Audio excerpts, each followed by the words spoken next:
날이 처음으로 갈 때 빈들에서 걸을 때 그때가 하나님의 때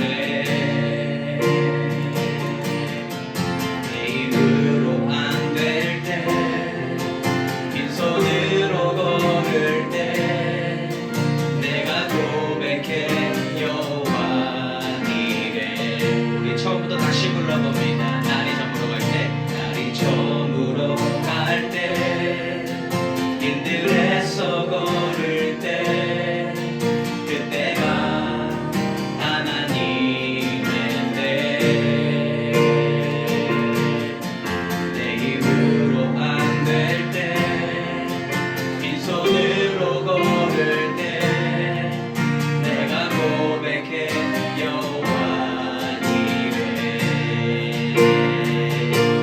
주가 일하시네 주가 일하시네 주께 맡기지 않는 자에게 주가 일하시네 주가 일하시네 신뢰하며 걷는 자에게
참 놀라운 능력이로다 주의 보혈 능력이 또다 주의 피 믿으오 주의 보혈 그 어린 양의 배우기 주가 필요다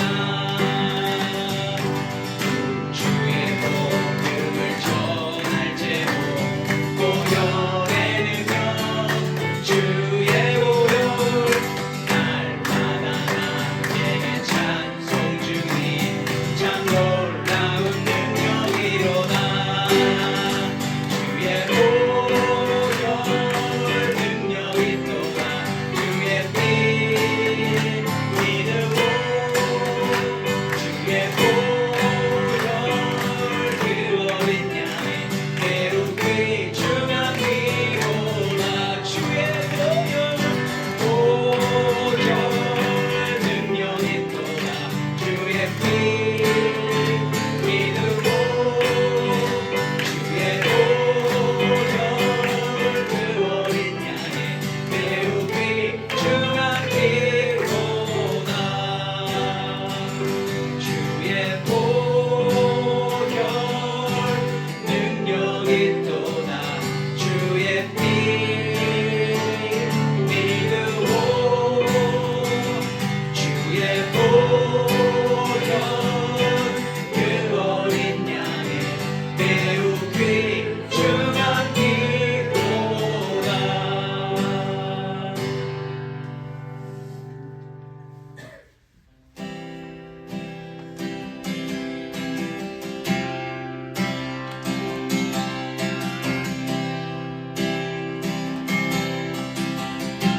내 영이 주를 구하고 내 영이 주를 구하고 내 마음이 주를 향하네 주님 만나기 원하네 내 마음 열어놓고 주의 임재 기다리며 오직 주만 경배하네 내 영이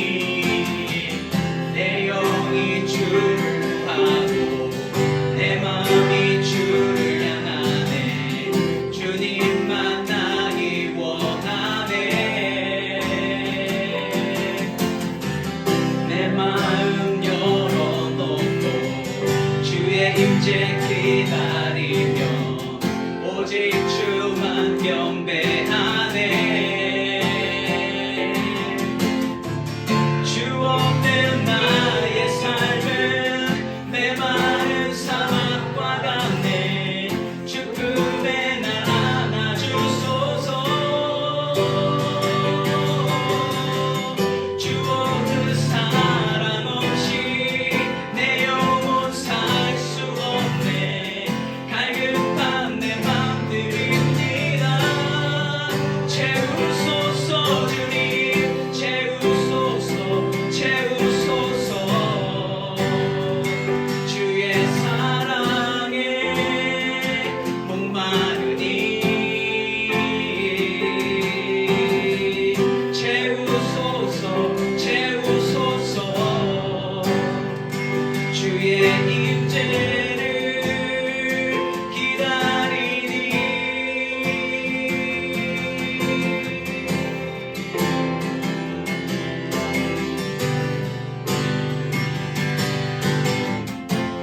우리 처음부터 다시 불러봅니다 내 영이 주를 구하고 내 영이 주를 구하고 내 마음이 주를 향하네 주님 만나기 원하네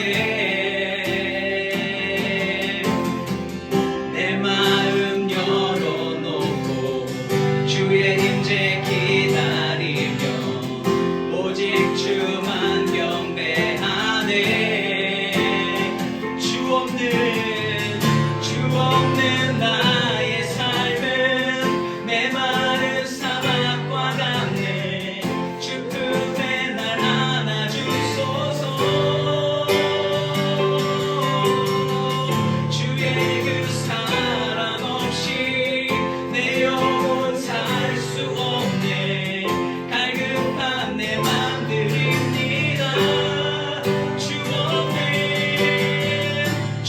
없는 나의 삶은 메마른 사막과 같네. 죽음의 날 안아주소서.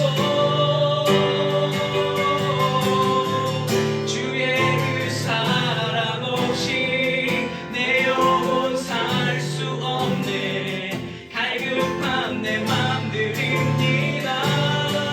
채우소서 주님, 채우소서, 채우소서. 주의 사랑에 목마르니 채우소서, 채우소서. 주의 임재를 기다리니 채우소서, 채우소서, 채우소서. 주의 사랑에 목마르니 채우소서, 채우소서. 주의 임재를 기다리니.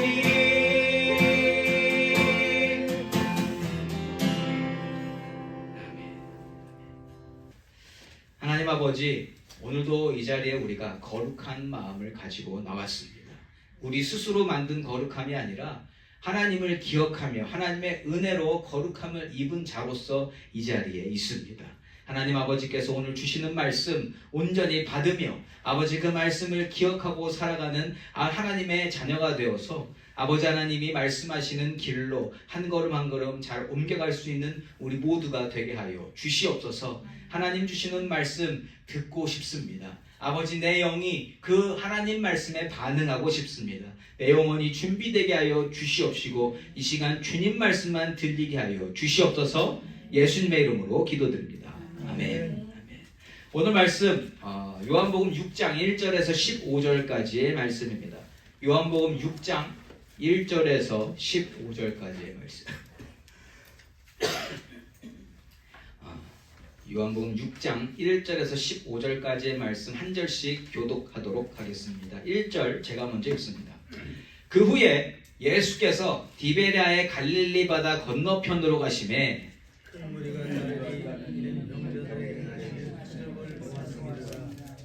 예수께서 산에 오르사 제자들과 함께 거기 앉으시니 예수께서 눈을 들어 큰 무리가 자기에게로 오는 것을 보시고 빌립에게 이르시되 우리가 어디서 떡을 사서 이 사람들을 먹이겠느냐 하시니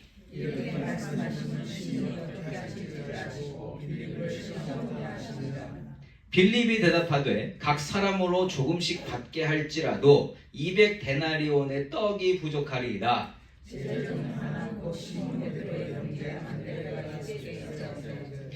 여기 한 아이가 있어 보리떡 5개와 물고기 2마리를 가지고 있나이다. 그러나 그것이 이 많은 사람에게 얼마나 되겠사옵나이까? 예수께서 이르시되 이 사람들과 함께 하시니 그곳에 앉은 자 사람들이 앉은 수가 5,000이 되더라.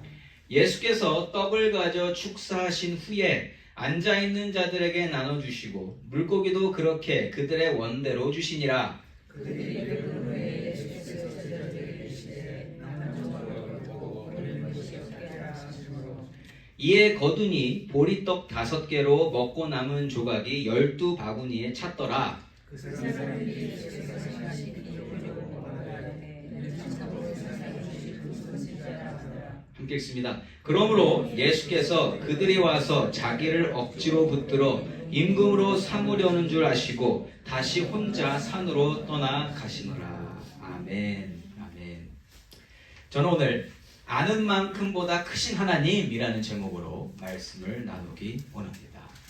아는 것이 힘이다. 많이 들어보셨죠? 네, 아는 것이 힘이다. 사람은요, 자기가 아는 만큼 그리고 보고 경험한 만큼 생각하고 그 안에서 일을 하게 되는 게 보통입니다. 즉 사람에게 아는 것이란 그 사람의 한계를 뜻하는 것이기도 해요. 그 사람이 아는 만큼 그 사람은 그만큼 갈 수 있다. 그래서 우리가 견문을 넓히기 위해서 뭐해요? 유학 가잖아요. 유학 가기도 하고 또 세상 곳곳으로 여행도 갑니다. 많이 접해보면 접해볼수록 시야가 트인다고 우리가 믿기 때문에, 물론 그거 사실이에요. 시야가 트입니다. 그래서 그렇게 많은 것을 접해보려고 한다. 네, 맞습니다. 아는 만큼 성장할 수 있고요. 또 아는 만큼 살아가는 세상이 이 세상입니다. 자, 그렇게 아는 것이 중요하기 때문에 뭐가 자꾸 발전이 돼요? 요즘에? 여러분 AI 통해서 챗 GPT 많이 들어보셨죠? 거기에 물어보면 이제 어떤 대답이 나와요? 내가 아는 것보다 훨씬 많은 정보, 수집되어진 정보 안에서 더 확실한 답을, 결론을 우리에게 주면서 내가 도달할 수 없는 부분까지 도달해서 우리에게 많은 답을 준다는 거예요. 그래서 우리가 그걸 되게 찬양하지 않습니까? 대단하다, 대단하다. 나중에는요, 요한복음 6장 설교 좀 해줘 이러면은 설교도 해줄걸요? 예, 설교해줄 건데 다른 건 뭐냐? 하나님의 영이 임하지 않았어요. 그래서 그걸 들으시면 도움은 되실 수 있으나 하나님의 양식을 먹지는 못할 겁니다. 어쨌든 예전보다 더 훨씬 많은 것을 짧은 시간 안에 알 수 있는 세대, 그 지식을 쌓아가는 세대가 바로 우리가 사는 세대입니다. 자, 그런데 이 지식의 한계가 어딜까요? 지식의 한계, 어디까지 알 수 있을까요? 예. 어디까지 가야 세상을 다 알 수 있을까? 어떻게 생각하세요? 예. 여러분, 세상을 알기 위해서는요, 지식을 쌓아서는 안 돼요. 세상을 알기 위해서는 세상의 주인에게 가서 물어봐야 됩니다. 예. 여러분이 가게 가서 그 가게를 알려면 그 가게 주인한테 가서 물어봐야지, 옆에 있는 사람은 저 가게 가본 사람한테 그 가게 가봤어요? 그걸 물어보면 다 알아요? 몰라요. 주인만 알 수 있다. 즉 세상을 지으시고요, 인도하시는 하나님께 여쭈어봐야 이 세상에 대해서 알 수 있다라는 거예요. 예. 그래서 하나님께서는요, 항상 준비하고 계세요. 세상을 그리고 인생을 궁금해하는 인생들에게 그 답을 이미 가지고 계시고 보여주시면서 이렇게 들고 계시다니까요, 하나님이. 그래서 하나님한테 가서 문만 두들기고 하나님 알려주세요 그러면 하나님이 알려주십니까? 알려주시잖아요. 알려주십니다. 예. 그런데 왜 하나님을 만나지 못하고 하나님으로부터 답을 얻지 못하는가? 네. 거기에 대한 답이 오늘 본문 안에 실려 있습니다. 그래서 오늘 본문을 통해서 하나님께서는 우리에게 어떻게 다가와 주시며 어떻게 답을 주시는지, 그러함에도 우리는 왜 답을 얻지 못하는지를 배우기 원합니다. 그 배움을 통해서 하나님과의 올바른 관계를 확인하고 더욱 하나님을 의지하여 하나님으로 살게 되어지는 저와 여러분이시기를 예수 이름으로 축원합니다. 자, 오늘 본문 읽으시면서 다 보셨죠? 너무 유명한 말씀, 너무 잘 아는 말씀, 오병이어 말씀입니다. 자, 근데 그 시작은 어떤가? 1절과 2절 말씀입니다. 그 후에 예수께서 디베라의 갈릴리 바다 건너편으로 가심에 큰 무리가 따르니 이는 병자들에게 행하시는 표적을 보았음이로라. 아멘. 자, 오늘 말씀 6장 이전에 5장이 무슨 내용으로 시작됐죠? 기억나세요? 5장의 처음 사건 뭐였어요? 베데스다 연못에서 38년 된 병자가 예수님의 능력으로 말미암아 병나음을 얻었습니다. 그 병자를 고치시는 내용이었단 말이에요. 자, 그래서 이 기상천외한 모습을 목격하게 된 사람들이 예수님을 궁금해하면서 예수님을 따르기 시작했습니다. 네. 고침받은 병자처럼 무슨 생각을 했냐면, 혹시 나에게도 기회가 생긴다면 내가 원하는 것을, 그토록 원하는 것을 예수님 통해서 얻을 수 있지 않을까? 그래서 쫄래쫄래 따라가 보고 있는 것 같습니다. 기대감이 생겼다는 거죠, 예수님에 대해서. 자, 그리고 이어지는 3절과 4절입니다. 예수께서 산에 오르사 제자들과 함께 거기 앉으시니 마침 유대인의 명절인 유월절이 가까운지라. 아멘.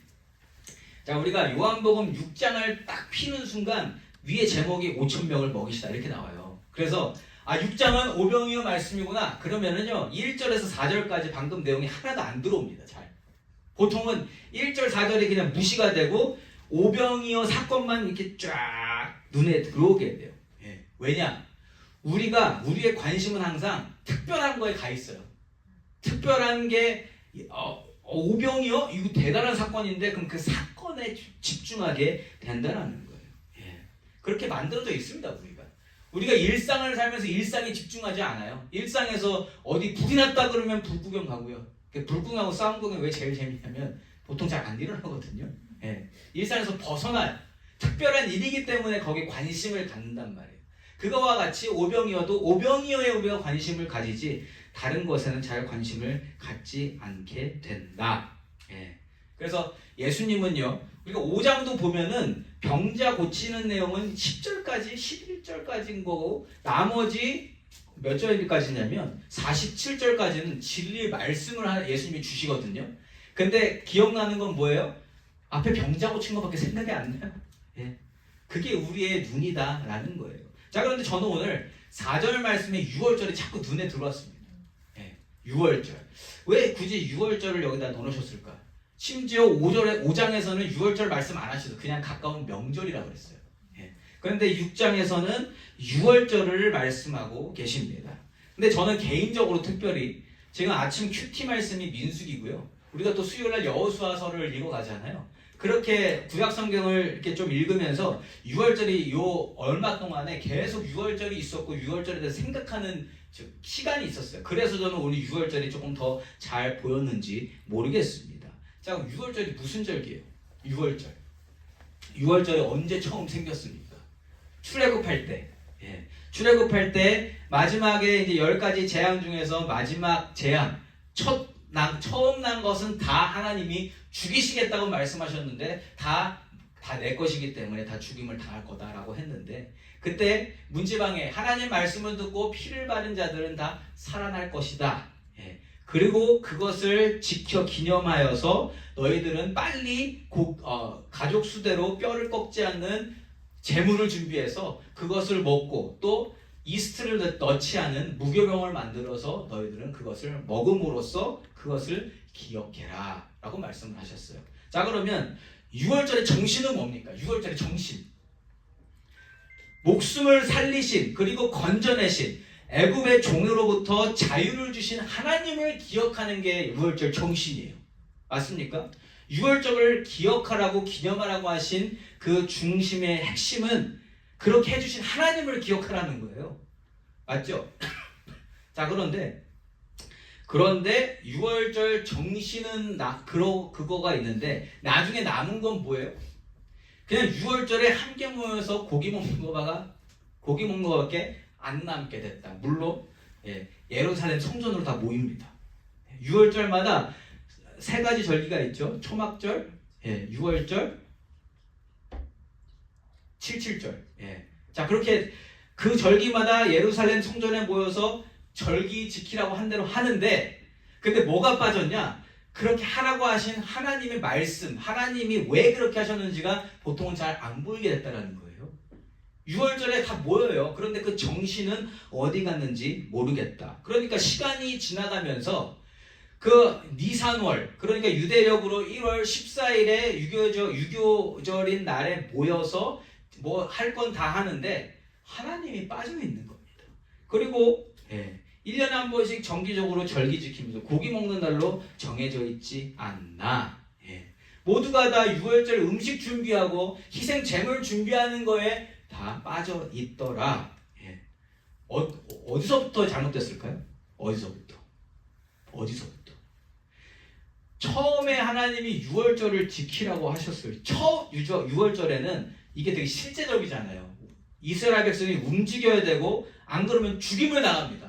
그런데 지금 죽임을 당한 걸 받고 우리는 목숨을 건진받았다는 걸 알았어요. 그럼 그때는 하나님이 당연히 기억이 됩니다. 그런데 그 이후부터는 점점 한동안은 6월절 지키지도 않았어요. 그러다 히스기야 왕이 지내게 되고 그렇게 간간히 드리게 되다가 어느 순간부터는 드렸단 말이에요. 6월절을 지켰단 말이에요. 그런데 지키는 가운데 다른 일이 일어나요? 안 일어나요? 안 일어나요. 그러니까 우리가 예배를 드리면서도 별일이 안 일어난다. 그렇게 되다 보면 예배 가운데 하나님보다는 그냥 우리가 하는 거에 더 집중하게 된다. 아, 다음 주에 뭐 먹는다고요? 누가 무슨 준비한다고요? 대화가 이렇게 간다니까요. 그게 지금의 이때 당시의 6월절의 모습과 비슷하다는 거예요. 이번 6월절에는 우리가 어떻게 그래서 6월절이 오면 그 전부터 보름 전부터 사람들이 막 그 길 보수 공사하고 난리가 났었어요. 그 동네가 예루살렘 동네가. 왜냐하면 사람들이 많이 몰려오니까. 그러면 그때 장사꾼들은 뭐예요? 준비해야죠. 한 몫을 지금 땡길 수 있는데 그런 거에 관심을 가지고 있었다. 즉 하나님으로부터 위에서부터 내려오는 하나님의 정신, 하나님 말씀이 아니라 그냥 내가 지금까지 경험했던 요 자리, 나로부터 시작되는 그 개념으로부터 유월절이 생각되어지게 됐다. 그러니까 나와 우리를 중심으로 내가 경험해왔던 유월절, 뭘 경험했어요? 하나님의 임재, 하나님의 은혜, 하나님의 살리심, 이게 아니라 그냥 유월절에 내가 뭐 하는지, 서로 뭐 했는지 거기에 우리가 더 집중하게 되는 모습. 이때 하나님이, 예수님이 등장하셔서 많은 사람들이 모인 유월절에 특별히 하늘로부터 내려오는 은혜를 깨닫게 해주시려고 이 기적을 베풀려고 하신다는 거예요. 그러니까 우리는 예수님에게 집중을 해야 된다는 거죠. 예수님이 뭘 하려고 하시는가. 자, 내용을 계속 살펴보도록 할게요. 5절과 6절입니다. 예수께서 눈을 들어 큰 무리가 자기에게로 오는 것을 보시고 빌립에게 이르시되 우리가 어디서 떡을 사서 이 사람들을 먹이겠느냐 하시니 이렇게 말씀하심은 친히 어떻게 하실지를 아시고 빌립을 시험하고자 하심이라. 아멘. 자, 병고침 받은 사람 때문에 예수님께로 많은 사람들이 모였습니다. 자, 그렇게 모인 사람들을 대상으로 해서 오늘의 사건이 전개가 되는데 저는 5절 말씀 읽으면서 이런 생각이 사뭇 들었어요. 아니 근데 예수님은 왜 모인 사람들 식사를 걱정하셨지? 우리가 그냥 당연하게 받아들이는데 생각해보세요. 자, 이 사람들의 식사를 예수님이 책임지셔야 됩니까? 예수님이 불렀다고 하면, 예수님이 오라고 했다면 예수님이 책임을 지셔야 되겠죠. 그런데 지금 예수님이 오라고 한 적이 있어요, 없어요? 없어요. 사람들이 자발적으로 왔단 말이에요. 예수님이 궁금해서 그냥 찾아왔단 말이에요. 그냥 무리가 모여졌단 말이에요. 그럼 여러분, 우리가 누구 콘서트가 좋아가지고 그러면 돈 내고 가잖아요. 그럼 거기 가서 밥 달라고 합니까? 그러면 그 가수가 나한테 밥 안 줬다고 해서 내가 삐지거나 따질 수 있어요? 못 따져. 왜요? 내가 좋아서 간 거잖아요. 근데 예수님은 오늘 그 사람들의 끼니를 걱정해 주시고 계시다. 그 무리들에 대한 음식을 어떻게 준비해야 되는지에 대해서 말을 꺼내 주시고 계시다라는 거죠. 빌립더러 음식을 어디서 구할 수 있겠냐라고 6절에서 말씀하고 계십니다. 자, 이처럼 음식 이야기를 꺼내시는 예수님의 마음을 우리가 알 수 있다는 거예요. 즉 이 모든 행동, 6월절에 예수님 앞에 모인 사람들을 향하여 의도적으로 이 모든 일을 만들어가고 계시다라는 거예요. 모든 일을 세팅하고 계시다. 무언가 하시고 싶으신 말씀이 있으시기에 일부러 이 모든 일을 만들어 주시고 계시다. 그냥 자연스럽게 일어난 일이 아니에요. 자, 6월절이 가까워지는 시기, 아까도 말씀을 드렸지만 사람들이 굉장히 바빠지는 시기입니다. 정신이 없어요.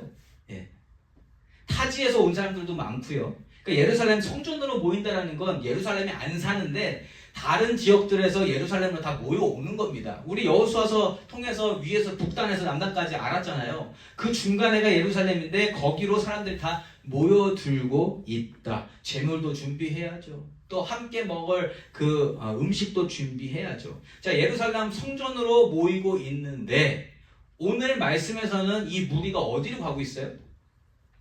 어디로? 1절 말씀에서 어디로 가고 있대요? 예수님과 무리가 디베랴 갈릴리 바다 건너편으로 가고 있답니다. 자, 그러면 갈릴리 호수, 디베랴 호수가 어디예요? 그 말씀 드렸잖아요. 자, 예루살렘이 여기 단치면 어디예요? 제 머리 쪽이 아닙니까? 머리 쪽. 다른 사람들 다 어디로 가고 있다? 다 여기 가고 있다. 근데 예수님과 무리는 다 어디 가고 있다? 여기 가고 있다. 여기로 가고 있습니다. 어떤 모습인지 보이시죠? 자, 그런데 이 북쪽 지방이 특별히 어땠다? 굉장히 외딴 곳이었다.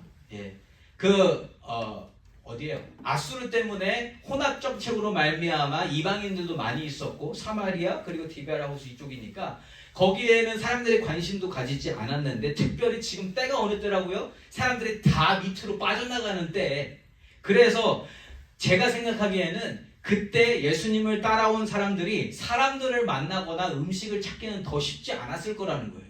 왜? 다 예루살렘으로 몰리고 있고 예루살렘에서 다 음식 준비하고 있는데 있던 것도 다 끌어서 내려가야 되는데 이 사람들은 다 위쪽으로 올라오고 있으니까.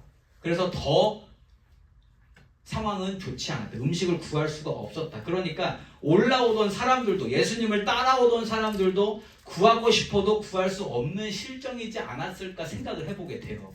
근데 이것도 예수님이 일부러 하신 거다. 왜요? 그렇게 할 수 없는 상황이어야 예수님의 능력이 드러나는 거잖아요. 그러니까 예수님은 그러한 모습들을 모두 다 지금 완벽하게 세팅해 나가고 계시다. 의도적으로 이 모든 것을 사용하고 계시다라는 거죠.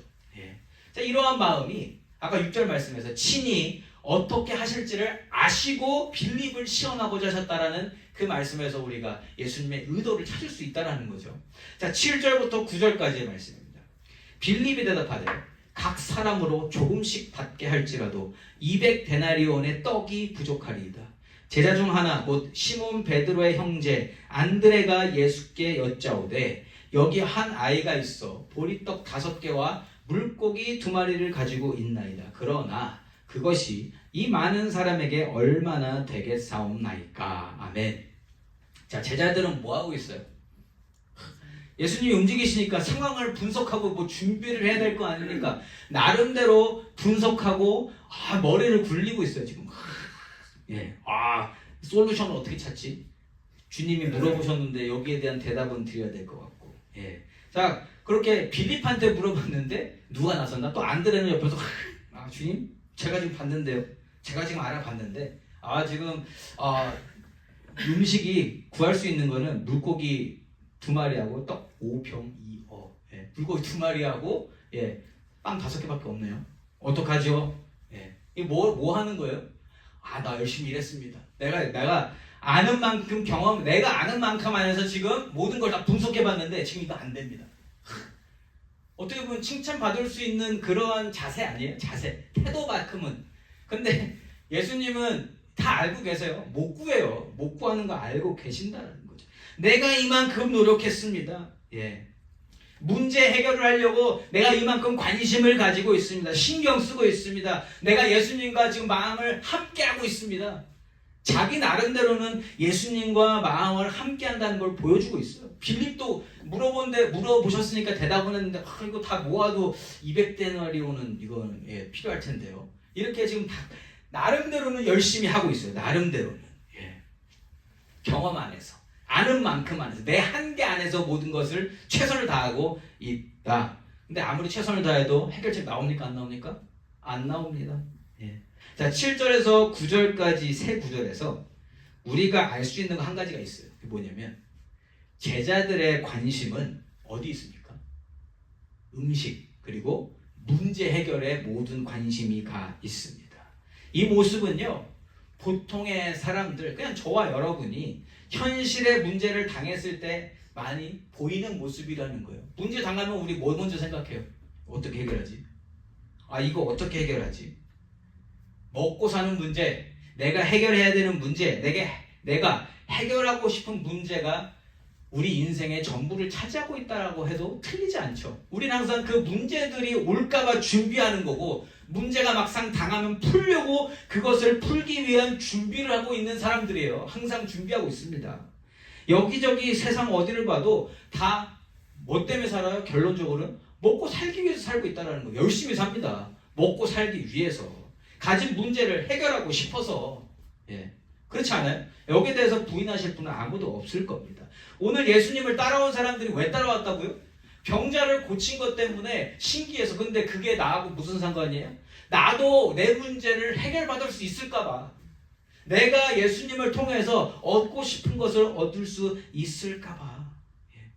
자, 그러한 상황에서 예수님은 음식을 준비하고 계십니다. 10절과 11절 말씀. 예수께서 이르시되 이 사람들로 앉게 하라 하시니 그곳에 잔디가 많은지라 사람들이 앉으니 수가 5,000명쯤 되더라. 예수께서 떡을 가져 축사하신 후에 앉아있는 자들에게 나눠주시고 물고기도 그렇게 그들의 원대로 주시니라. 아멘. 자, 중요한 거는요, 거기 있는 사람들이 불평한 적도 없어요. 밥 달라고 한 적도 없습니다. 그냥 예수님이 갑자기 제자들한테만 이야기를 해서 그렇게 그냥 모든 사람들이 배불리 먹게 됐습니다. 원하는 대로 먹게 됐습니다. 자, 예수께로 모인 숫자 여기서 몇 명이나 나와요? 5,000명. 근데 우리가 뭐 문헌 찾아보고 그러면 이건 남자만 이건 계산한 수입니다. 그래서 뭐 배가 될 수 있습니다. 뭐 더 1.5배가 될 수 있습니다라고 이야기를 하죠. 사실 몇 명이 모였는지는 중요하지 않아요. 예. 음식이 얼마나 준비되었는가 이것도 중요하지 않습니다. 왜냐하면 예수님은 전지전능하신 하나님이시기 때문입니다. 하나님은 어떤 분이세요? 제가 민수기를 읽으면서 그냥 딱 보인 말씀이 뭐였냐면 그때 광야에서 60만 명이 있었거든요. 60만 명이 광야에 있었어요. 60만 명 몇 명인지 상상되세요? 60만 명? 네. 60만 명이 한 번만 먹습니까? 아니요. 40년 동안 매일 먹습니다. 매일 세 끼를 먹어야 돼요. 우리가 쌀로 계산을 하면 쌀도 우리가 한 사람이 하루 세 끼를 먹으려면 컵으로 한 이만큼 더 해야 되지 않나요? 예. 그 정도가 있어야 돼. 60만 곱하기 이거 곱하기 몇 개를 얼마를 해야 돼. 그러면 이 음식이 얼마나 있어야 되냐는 거예요. 그런데 이스라엘 백성들이 다른 사람 타민종이 불평을 시작해서 우리 고기도 먹고 싶고 부추도 먹고 싶고 마늘도 먹고 싶고 그러니까 어떻게 하셨어요? 질리도록 먹게 해주고. 그래서 한 달 동안 한 사람이 하루가 아니에요. 60만 명이 하루가 아니에요. 60만 명이 한 달 동안 질리도록 먹을 만큼의 고기를 공급하신 분이 우리 하나님이십니다. 자, 그러면 그 이야기, 그 전통 그거 다 알아요? 몰라요? 이스라엘 사람들 다 알잖아요. 이미 옛날에 있었던 일이잖아요. 그 오늘 5,000명 먹이신 거 별 특별한 일이 아니에요. 그거 비하면 하나도 안 특별한 일이에요. 오늘은 5,000명 그냥 한 끼 먹었대요. 그럼 60만 명 한 달 동안 질리도록 고기 먹는 거하고 오늘 비교하면 놀라워요? 안 놀라워요? 별로 안 놀랍다라는 거예요. 그러니까 이스라엘 사람들에게, 유대인들에게 있어서 오늘의 사건은 별로 그렇게 크게 놀랄 만한 일도 아니라는 거예요. 그런데 오늘 다 놀라고 있죠. 거기에 5병이요 5,000명을 먹이셨대. 근데 5,000명도 아니라 10,000명도 넘고 20,000명도 될 수 있대요. 근데 우리가 포커스해야 될 건 거기가 아니라니까요. 예수님은 얼마든지 하실 수 있다. 10만 명 있어서도 하셨다. 그날 예루살렘 아니고 이스라엘 전체에 있는 사람들에게 갑자기 다 음식 주셔서 먹이실 수 있는 분이 예수님이시다. 그러니까 예수님은요, 얼마나 모였든 얼마나 양이 필요하든 이게 예수님한테는 별 큰일이 아니라는 거예요. 근데 이건 누구한테 큰일이에요? 우리한테는 큰일이죠. 우리한테 왜 큰일로 다가오는지 아세요? 우리의 지식, 우리의 한계, 우리의 경험을 넘어섰기 때문에. 우리는 30명분 혼자 준비하려면 벅차요, 안 벅차요? 할 수 있는데 그 일주일부터 우리는 부담을 가지고 30명을 어떻게 먹이지? 이거 걱정하잖아요. 그러니까 우리의 한계가 그거밖에 안 돼서 그래요. 그래서 5,000명이 너무 커 보이는 겁니다. 자, 예수님은 음식 준비에 대한 기적을 중심으로 삼지 않으신다는 거예요. 음식을 준비해서 사람들이 배불리 먹게 됐습니다. 심지어 남았다라고까지 이야기해요. 12절과 13절입니다. 그들이 배부른 후에 예수께서 제자들에게 이르시되 남은 조각을 거두고 버리는 것이 없게 하라 하심으로 이에 거두니 보리떡 5개로 먹고 남은 조각이 12바구니에 찼더라. 아멘. 자, 예수님이 아직 어떤 의도를 가지시고 이걸 왜 보여주시는지 아직 시작도 안 했습니다. 나오지도 않았어요. 자, 그런데 상황이 여기까지 오면 이 상황을 겪은 사람들은 어떻게 변하느냐? 갑자기 배가 불렀는데 기적도 봤어요. 그리고 남은 광줄, 12광줄에 남은 음식들까지 봤습니다. 자, 사람들은 여기서 뭘 어떻게 하냐면 자꾸 이걸 분석하고요. 여기서 결론을 내려고 그래요. 왜? 눈으로 봤죠? 입으로 먹었죠? 그리고 내가 배도 불렀죠? 놀라운 경험을 하고 나면 이 경험에 대해서 내가 나름대로 막 분석을 하고 이거를 해서 또 누구한테 얘기하고 싶어져요. 특별한 경험이니까. 특별한 경험이니까. 인간은요, 문제가 해결됐다고 생각하는 순간 이제 그 문제에 대해서 더 이상 생각 안 해요. 이거에 대해서 내가 얘기할 것만 자꾸 찾아요. 내가 뭘 얘기하고 싶은가. 그 상태에서 머무르고 편안해지고 싶고요. 나름대로의 결론을 내리려고 합니다. 자, 여기서 우리가 알 수 있는 것, 인간은요, 먹고 사는 문제가 해결되잖아요. 그럼 딴짓거리를 합니다. 먹고 사는 문제가 문제라서 그거에 매달리면 다른 거 못하다가 먹고 사는 문제가 해결되잖아요. 그러면 딴 걸 찾아요. 그게 인간의 모습이에요. 특별히 그래서 돈이 많은 사람, 먹고 사는 문제가 해결됐는데 준비까지 된 사람 자꾸 딴짓하잖아요. 그리고 그거에 대해서 사람들한테 이야기합니다. 좋아해요. 이렇게 사는 게 맞아요. 나처럼 돈 많이 벌고 이렇게 하면 잘 살 수 있는데. 그래서 자기 사는 방식을 자랑하는 게 인간의 모습 아니에요? 다 똑같아요.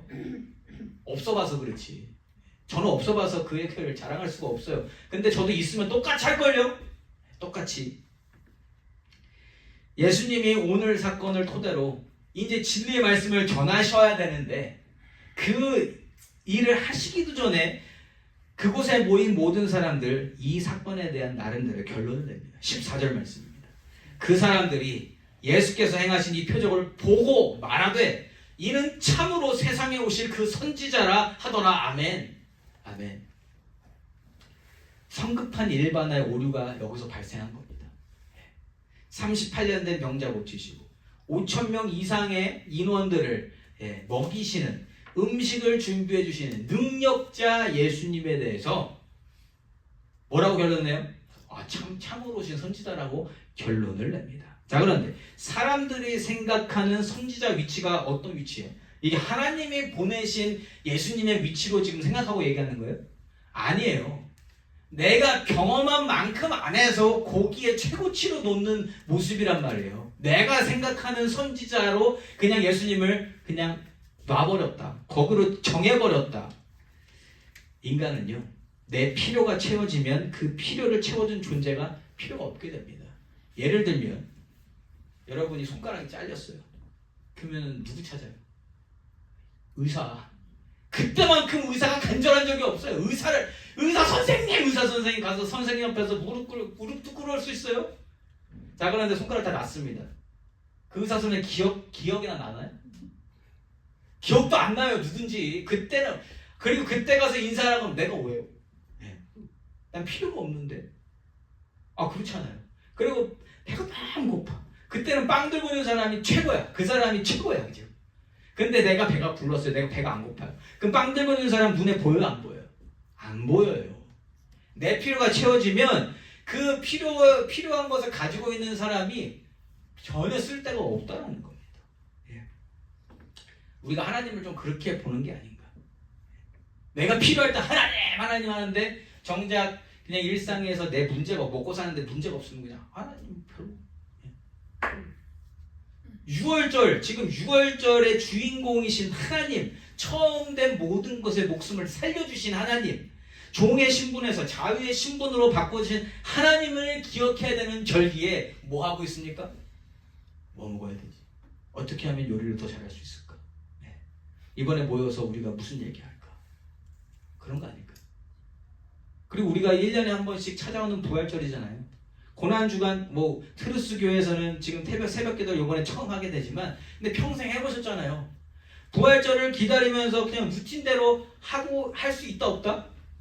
하나님 별로 생각 안 하고 루틴대로 갈 수 있다 없다? 있어요. 그냥 아침에 일어나서 나오면 되고요. 그냥 기도하라 그러면 여기서 그냥 이렇게 기도하면 되고요.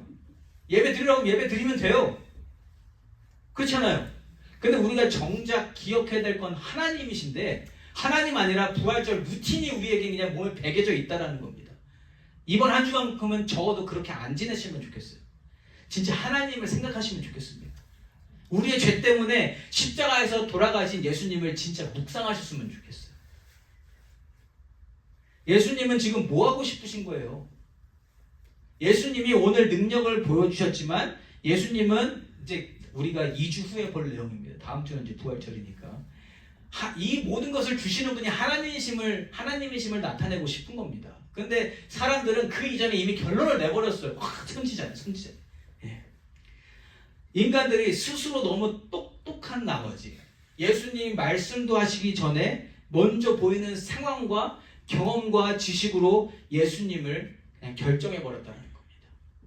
근데 이게 이 사람들만 그렇게 하는가? 우리도 똑같다라는 거예요. 우리가 하나님을 어느 선상에 자꾸 놓으려고 하냐면 내가 생각하는 것에서의 그냥 가장 높은 지점, 내가 상상할 수 있을 것만큼의 안에서의 가장 최고의 지점으로 놓으려고 한다는 거예요. 근데 제가 처음에 우리 하나님은 높으신 분입니다라고 서로 인사하자고 그랬죠. 그때 하나님의 위치를 어디다 놓으셨는지 한번 돌아보세요. 나는 하나님의 위치를 어디에 놓고 사는 사람인가? 하나님은요, 우리가 그냥 예측할 수, 상상할 수 없는 우리의 그 바운더리를 지나가서 beyond the universe, 그냥 우리가 생각할 수 없는 높음이에요. 높음.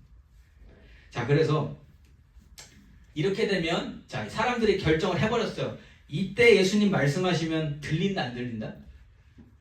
하나도 안 들린다. 예수님이 아무리 진리의 말씀을 전해주셔도 내가 이미 정해버렸기 때문에 내가 이미 알았다고 인정을 해버렸어요. 그럼 나는 더 이상 받아들이진 않아요. 배가 부르잖아요. 음식을 더 이상 받지 않습니다. 병이 낫잖아요. 더 이상 병 치료받으려 의사가 아무리 얘기해도 내 병이 낫잖아요. 안 들어요. 안 들어. 필요가 없다라고 내가 결정을 해버렸기 때문에. 그래서 예수님이 그 자리를 피하십니다. 15절 말씀. 그러므로 예수께서 그들이 와서 자기를 억지로 붙들어 임금으로 삼으려는 줄 아시고 다시 혼자 산으로 떠나 가시니라. 아멘. 사람들이 예수님을 임금으로 삼으려는 것은 자기의 필요를 채우려는 그 위치로만 생각을 했기 때문이에요. 저 사람 정도면 내가 편하게 살 수 있겠다. 저 사람 정도면 내가 필요한 거 다 채우면서 살 수 있겠다. 저 사람이 임금으로 되면 우리가 처한 로마의 압박으로부터 핍박으로부터 충분히 벗어날 수 있겠다. 자, 이 모든 생각은 어디서부터 비롯됐어요? 내 계산, 내가 현재 보는 상황에 대한 계산에서부터 시작이 된 거다. 모든 포커스가 내가 해결하고 싶은 문제, 내가 벗어나고 싶은 문제, 내가 얻고 싶은 것, 내가 필요로 하는 것에 집중되어 있다는 겁니다. 사랑하는 성도 여러분, 처음에 질문 드렸던 것에 대한 답이 나왔습니다. 사람들이 하나님이 가르쳐 주시는 답을 얻지 못하는 이유가 뭐예요? 얻지 못하는 이유가 뭡니까? 하나님으로부터 모든 게 시작이 되는 게 아니라 다 나로부터 시작이 돼서 그래요. 내가 모든 것을 시작하고 내 안에서 끝내버려서 하나님이 말씀하시기도 전에 모든 걸 다 닫아버려서 귀도 닫고 눈도 닫고 마음도 닫아서 안 들리는 거예요. 못 받는 거예요. 하나님 주시고 싶어도. 하나님은 시작도 안 하셨는데 나는 이미 완료 상태가 된 겁니다. 근데 이게 이스라엘 유대인들만 그러냐는 거예요. 우리도 조심해야 됩니다. 내가 가진 지식 안에서, 내가 가진 한계 안에서 내가 알고 경험하는 꿈꾸는 한계점이 채워졌을 때 그때 우리는 뭘 하고 있나 돌아보시면 답이 나올 겁니다. 내 필요가 채워지면 나는 뭐 하고 있을까? 그리고요, 또 다른 거. 다른 사람들이 경험하지 못하는 특별한 경험을 했을 경우에 우리는 거기서 무엇을 찾고 생각하는가? 오늘 이 사람들 뭐 경험했어요? 38년 된 병자가 일어나 걸어가는 거 경험했습니다. 눈앞에서 직접 봤어요. 그리고 5,000명이 갑자기 만들어진 음식을 동시에 먹는 장면까지 경험했습니다. 너무너무 특별한 경험. 자, 이게 그냥 좀 쉽게 말하면 남들이 하지 못한 경험을 내가 한 거예요. 오늘. 다른 사람, 세상에서 아무도 경험하지 못한 걸 내가 오늘 했어요. 그러니까 세계 최고의 유학지에서 세계 최상의 경험을 하게 된 이유라는 겁니다. 자, 그러면 좀 올라가 있는 것 같다, 아니다? 올라가 있는 것 같잖아요. 다른 사람들 못 해본, 그러니까 이 비교점이 다 어디예요? 남들이에요, 남들. 남들보다 내가 조금 더 해봤다라는 거예요. 조금 더. 자, 그러면 그만큼 알게 되면 세상 알 수 있냐는 거예요. 그만큼 알게 되면 내가 인생 알 수 있어요? 없다. 그거 알아도, 그거가 조금 더 알아도 모른다. 왜요? 그 답은 하나님이 가지고 계시는데 하나님한테 여쭤본 것도 아니고 하나님이 잠깐 그냥 보여주신 기적 체험했다고 그래서 내가 하나님 아는 것처럼 이야기하면 거기에 그건 모순이다라는 거예요. 모른다, 절대. 하나님을 알 수 있는 방법, 하나님이 주시는 답을 얻으려면 모든 생각과 질문이 하나님으로부터 와야 돼요. 하나님께 갔다가 하나님으로부터 와야 하는 줄 믿습니다. 안타까운 게 뭐예요? 역사적으로 하나님을 깊이 체험했습니다. 다 알아. 60만 명 먹은 얘기까지도 알아요. 전통적으로 그러한 간증들을 많이 들어오면서 뭐가 생겼어요? 지식과 경험이 생기니까 다른 사람들보다 많이 안다는 것 때문에 하나님을 안다고 생각하는 착각이 생긴 겁니다. 거기 안에서 그 나의 한계점 안에서 그냥 빙빙 돌고 있는 거예요. 우리 한계 안에서 가장 최고점 찍어봤자 무슨 소용이 있냐라는 거예요. 무슨 소용이 있냐. 위로부터 시작되는 생각이 아니라 나의 필요에서부터 내 만족을 뛰어넘는 자랑거리까지 만들어져서 만족하고 있다면 큰일 난다는 거예요. 하나님을 모르는 건데 안다고 착각하는 순간 하나님을 안 들으려고 하는 게 우리의 문제라는 겁니다. 여러분, 예수님 말씀이 듣고 싶으십니까? 진짜 듣고 싶으세요? 그러면 오병이어 기적에서부터 벗어나셔야 됩니다. 오늘 오병이어 기적에서 벗어나셔야 예수님이 무엇을 말씀하시려는지를 알 수 있다는 거예요. 오병이어 기적에 우리가 머물러 있으면 그냥 거기서 끝난다. 아무것도 얻는 게 없다라는 거예요. 그냥 내 경험 안에서 조금 지식이 늘어나는 것밖에는 얻을 게 없다. 이 신기한 현상, 놀라운 경험이 다가 아니라는 거. 내가 말하는 하나님이, 내가 체험한 하나님이 하나님 전부가 아니라는 거 우리가 스스로 알고 깨달았으면 좋겠습니다. 중요해요. 내가 체험한 하나님 중요합니다. 그 체험한 하나님을 바탕으로 하나님을 이야기해야 되는 것은 맞아요. 그런데 그 하나님이 다가 아니라는 거죠. 내가 체험한 하나님 중요하지만 하나님은 내 체험보다 훨씬 더 크신 분이고요. 훨씬 더 높으신 분이고 감히 내가 예측할 수 없는 분이시고 내가 내 안에 절대로 가둘 수 있는 분이 아니라는 것 인정하고 깨달으셨으면 좋겠습니다. 혹시 저와 여러분 중에 하나님을 나의 아주 작은 한계 안에 가둬놓으신 분은 없으신지 모르겠습니다. 이게 의도해서가 아니라 의도치 않았어도 우리 생각은 항상 그 안에 갇혀져 있기 때문에 하나님을 그 안에 가두는 경우가 참 많이 있다는 거예요. 오늘 말씀을 통해서 거기서 좀 하나님이 이렇게 더 커지셨으면 좋겠습니다. 하나님은 높으신 분입니다. 우리가 생각할 수 있는 이상의 높음을 가지신 분입니다. 그리고 내 필요가 채워졌다고 해서 하나님과 멀어지게 된다면 그건 하나님을 의사 정도로 생각하는 사람, 음식점 주인으로 생각하는 정도밖에는 안 된다는 거예요. 하나님을 하나님으로 바라보시기 원합니다. 무한하시고 크신 하나님을 만나보시기 원합니다. 내가 아는 것에 갇히는 것이 아니라 나에게 내 수준만큼 알게 해주신 하나님이심을 감사하시기 바랍니다. 예수님이 인간의 모습으로 오신 건 나에게 수준을 맞춰주시기 위해서 인간의 모습으로 오신 거지 능력이 없으셔서 인간의 모습으로 계신 게 아니라는 거죠. 그렇게 오셔서 내 수준으로 맞춰주셔서 하나님을 증거하시는 그 하나님의 말씀을 들으시고 내 영혼이 그 말씀으로 말미암아 건짐받고 내 영혼이 그 말씀으로 말미암아 위로받고 내 영혼이 그 하나님 말씀을 믿음으로 말미암아 영생을 얻는다라는 것을 확실히 믿으시며 더욱더 신앙의 깊이 하시는 저와 여러분이시기를 예수 이름으로 축원합니다.